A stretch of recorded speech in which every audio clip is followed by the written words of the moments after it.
can't wait to see they're going to get the burner for the fire pit. They're doing a 22-inch burner with 100,000 BTUs. Yeah. Are you sure it's not gonna melt? It's gonna look like a Metallica show. We're talking Tom Hanks Castaway. Go fire! We have made fire.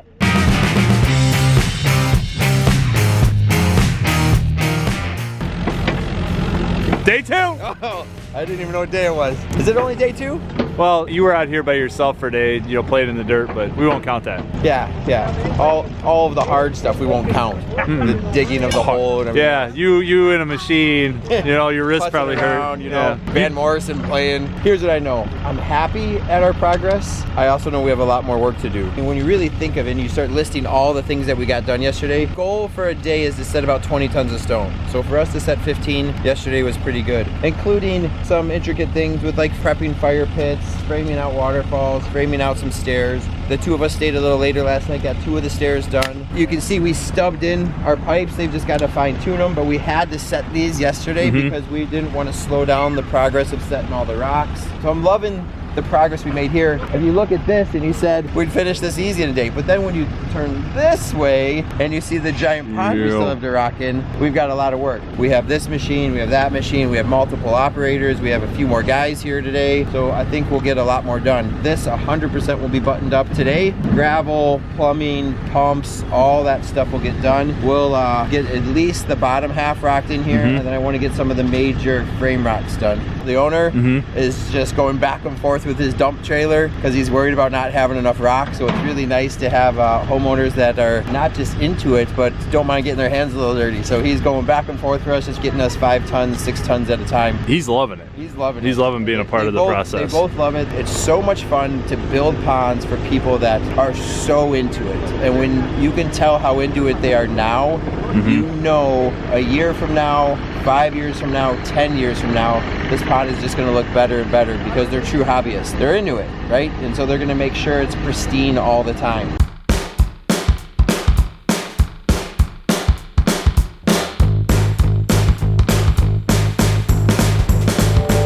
So right now, Eli's prepping for the pea gravel to go down, and you can see here's our aqua blocks. Yep. We could never put the pea gravel right over the top of this because it'd all fall through there. It's really important that he pulls all this back, basically folds this down, so the pea gravel won't even migrate through the edges here. The worst thing that could possibly happen is that pea gravel will start infiltrating through here, and we get a big problem. So this is perfect. This is exactly how we want to see it. Now we'll put pea gravel right over the top. Waterfall comes down, infiltrates through. Water will still pass through this, which will be great. Another question people might have is, how do you access the pumps? The good thing is you shouldn't have to access the pumps. They're setting this pond up to run year-round. They're not going to pull pumps. The bog filter will run year-round. The jets will run year-round. The jets are intentionally designed to run year-round to keep a big hole open in the ice. So the only time they'll ever have to access the pump is if the pump burns out. If it burns out, you have to shovel a little pea gravel off to the side, move the fabric like this, and this is really important that it comes way over like that, so we can shovel it off to the side, fold this back up, and then get to the pumps.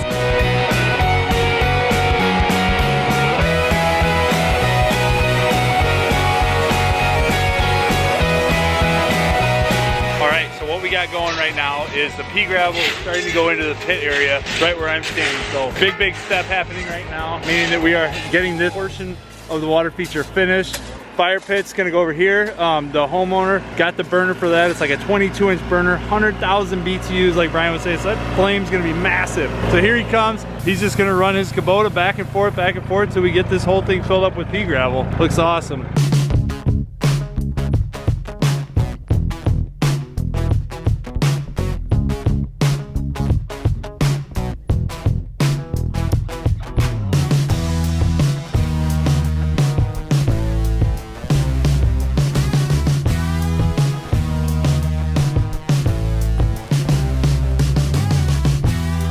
Day 3 today, folks. You guys made pretty awesome progress.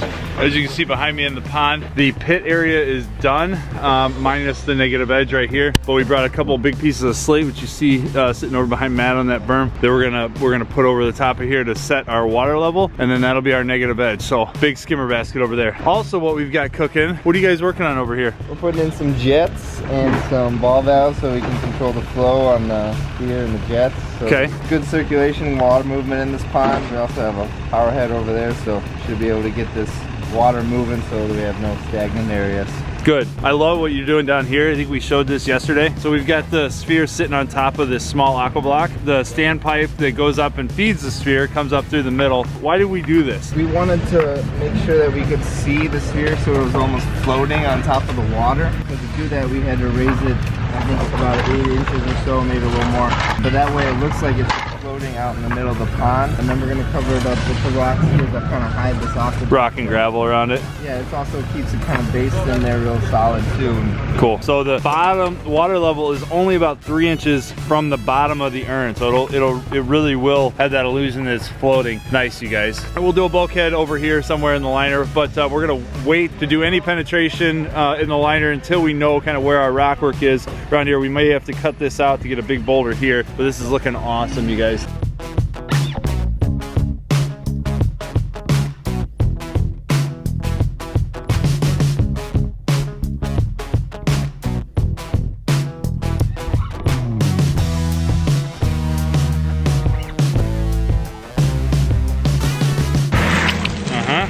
We are in great shape. The pond is 98% rocked. We even have our spill stone in right behind me for the negative edge that's gonna overflow into the basin. It's back behind Connor over there. Right now, Juan and I are setting the frame rocks for the waterfall coming out of the wetland filter into this upper pooling area. That's about a 3-foot boulder and another one that's about 3 feet tall. My challenge right now is this undercut looks really weird, so I'm trying to find a rock that I can bring in down in front of it to kind of disguise that. That's not nearly the same size as this one, so I want something that's maybe about that tall coming straight across towards us. But this will be one big sheet style waterfall. As you can see, I'm basically at the elevation right now that the waterfall would be dropping down. So the waterfall itself would be about that tall, and you can see existing grade behind it is the same level. So that's our wetland filter area up there that will upflow and then come out over this big sheet style waterfall, which is really the only waterfall that's visible from the main viewing area, which is that pit pea gravel area, as well as the rest of the pond as you drive up towards the house. So we just want high impact. It's very, very simple. Frame rock, and then a spill rock in the middle. Micho, Matt, Juan, Connor, and Eli are going to start hopping on digging the wetland filter over here. So the footprint is going to be this orange square that you can see they're standing in, and then right behind where Juan's at is where we're gonna cut out that snorkel, and then the centipede will run right down the middle. So it's the aqua blocks go 1, 2, 3, 4, 5 that way, and then 1, 2, 3 that way. So it's a 15 block wetland filter. Super excited. We're gonna basically dig this, throw the dirt in the truck, and then we're gonna move the dirt from the back of the truck over to that pile. So you guys ready? Yeah, everybody ready? Awesome.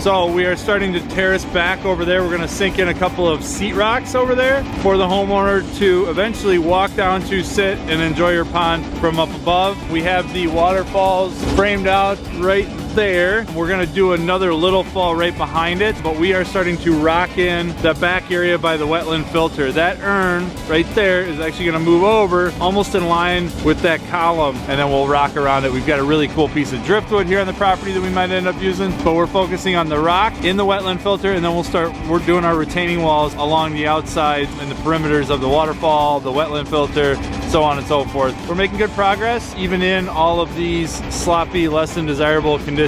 So it's looking awesome. It's coming together. We have to finish up some of the edge work over here, and then we'll be golden.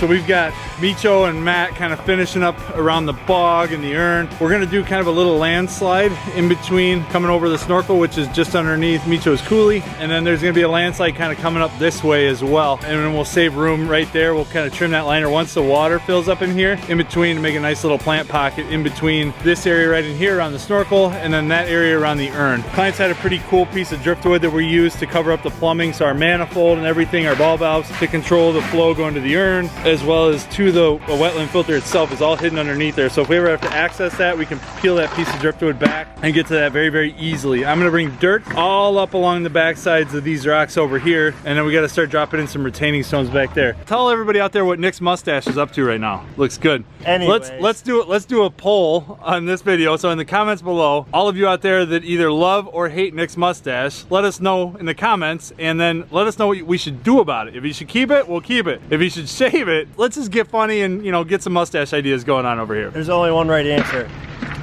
Keep the stash. Keep the stash. So anytime we build a waterfall and we can't necessarily get that liner all the way to the back of that spill zone, yep, what we'll tend to do is fill that void space with gravel. Yep. We had to pull off an overlap going from the wetland filter into the stream and pond liner. When we did that overlap, we couldn't get the liner cinched in all the way to the back side of this rock in here, so we left this big cavity and then just filled it with gravel so that way it would prop our liner up, keep our overlap good where we needed it, but then we had this huge void space that Nick was talking about here. What you did is you just basically foamed the bed of gravel that was occupying that void space, right? Yep. And then put a piece of fabric or liner over the top of that foam, right, to basically create a bib liner, right? Or a false bottom. The water's gonna travel now over this bed of gravel, that liner, and then over our spill stone instead of going back down in that cavity that was previously there. Correct?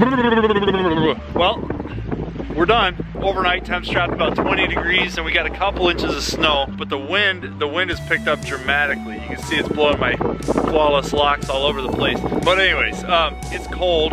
As you can see, the American flag sticking up straight. It's windy. So that wind and the severe temps have brought on a little bit of ice, but it's perfect for you guys out there because you get to see what our circulation jets can really do in real world applications. And not only the circulation jets, but also the stacked slate sphere and urn and those different architectural features when actually plumbed in the pond and what happens when they freeze. So let me turn the camera around and show you the finished product, but also the beautiful winter wonderland that it has been created because of Mother Nature and what it's done to this really beautiful water feature. Check this out. Look at that beautiful ice castle formation starting to form on the top of this sphere. You can see also all the way up there on the urn, that ice forming. We talked about those circulation jets. You can see the huge hole open in the ice right there that is providing. So those are permanent winter de-icers, guys and girls, but look at that. Pushing water from this backside over here. We've got the pond power head located underneath the waterfall to help push that water across. Majestic would be a nice word to describe the way this frozen scene looks, but just really, really cool stuff. You can see the ice castle formations forming on the stacked slate urn. The wetland filter is still continuing to run. Beautiful, beautiful stuff. It just looks so neat. You can see the reservoir completely covered in snow. That's going to be the patio area. They're going to, you know, have their lawn chairs in and that kind of stuff, but that's the reservoir. So you can see the water still continues to flow underneath that ice. Just looks beautiful. Dumping down into the pea gravel, which is polishing the water. I wish there wasn't so much ice over here so you guys could actually see all the way down to the bottom. But just look at how beautiful that looks, even in the winter. Gorgeous, absolutely gorgeous. All right, everyone, so that's gonna wrap up the video for today. I hope you enjoyed what you saw here. Don't forget to hit that little subscribe bell so that you can stay up to date with all the new content that we come out with every Tuesday and Thursday at 9 a.m. Central Standard Time. Hope you enjoyed what you saw. Can't wait to deliver the next beautiful water feature for you. Until next time, adios.